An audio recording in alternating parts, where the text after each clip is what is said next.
Good evening students. जैसे कि आप लोगों का नया चैप्टर नहीं, नया टॉपिक है। डायरेक्ट इनडायरेक्ट चैप्टर आपका चल रहा है। तो असर्टिव सेंटेंस, इंपरेटिव सेंटेंस के यहाँ पे देखिए, सेंटेंस कितने प्रकार के होते हैं? 5 प्रकार से। असर्टिव सेंटेंस, इंट्रोगेटिव सेंटेंस हम कवर कर चुके हैं। और यहाँ पे आता है कि इंपरेटिव सेंटेंस का डायरेक्ट इनडायरेक्ट कैसे बनाया जाता है। तो यहाँ पे कुछ रूल्स हैं जो हम आपको क्या करेंगे, एक्सप्लेन करेंगे, आपको समझना है। इंपरेटिव सेंटेंस का मतलब होता है बच्चों आदेशात्मक वाक्य। क्या होता है? आदेशात्मक वाक्य।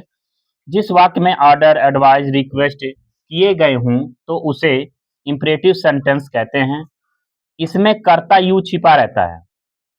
जैसे कि मान लीजिए सिट इन योर क्लास, ये नहीं बोला है यू सिट डाउन, है ना। अभी देखेंगे, हम लास्ट में बताएंगे। इसमें क्या होता है, कर्ता यू छिपा रहता है, लेकिन उसका क्या होता है, एक्सप्रेशन क्या करता है, मतलब उसको हम मेंशन नहीं करते हैं। यू को हम क्या करते हैं, मेंशन नहीं करते हैं।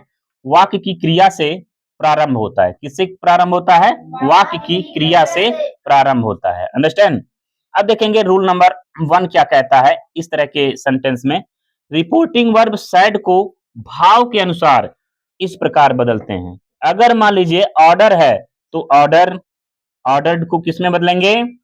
ऑर्डर्ड में या कमांडेड में। ऑर्डर्ड में या कमांडेड में बदल देते हैं। अंडरस्टैंड। और यदि एडवाइस हो तो एडवाइज्ड या अर्ज्ड में बदल देते हैं। एडवाइज्ड या अर्ज्ड में बदल देते हैं।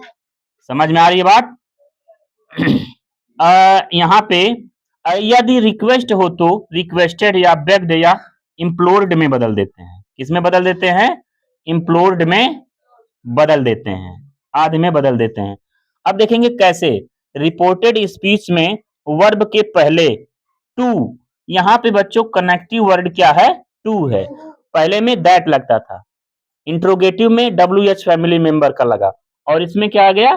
टू लग जाने पर देखेंगे टेंस में कोई परिवर्तन नहीं होता है। यानी टू लगने के बाद हम टेंस में कोई परिवर्तन नहीं कर देते हैं, यानी कि करते हैं, और एज वेल एज हम उसे क्या करते हैं बच्चों, उतार देते हैं। अंडरस्टैंड। जैसे कि यहाँ पे दिया है, और एक बहुत ही महत्वपूर्ण टॉपिक बच्चों, इसमें आपको क्या करना है, सेंटेंस के भाव को आपको खुद समझना है। सेंटेंस के भाव को खुद समझना है कि यहाँ पे क्या व्यक्त किया जा सकता है।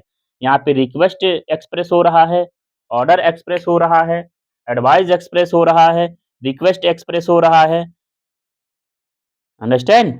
इस प्रकार से आपको भाव वाक्य के अनुसार समझने की जरूरत है। जैसे कि यहाँ पे देखेंगे एग्जाम्पल 2 हम लिखे हैं, उसके अनुसार the teacher said to me sit in your class and learn your lesson.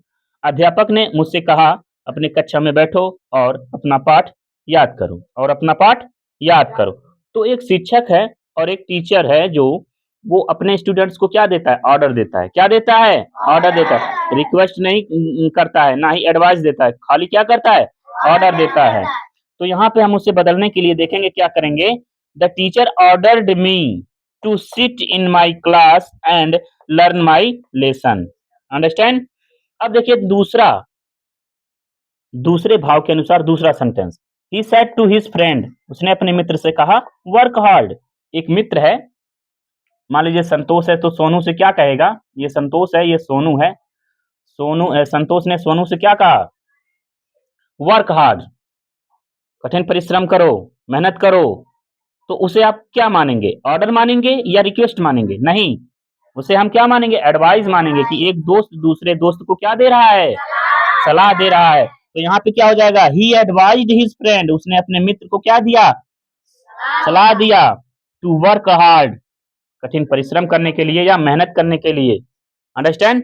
तो बच्चों इसे आप लोग रिपीट कर लेंगे। अगर कोई भी क्वेश्चन आपके दिमाग में आ रहा है, पुट अप हो रहा है, तो आप लोग कमेंट में जरूर उसे मेंशन करेंगे, हम उसका रिजॉल्व करेंगे। ठीक है? Okay, thank you.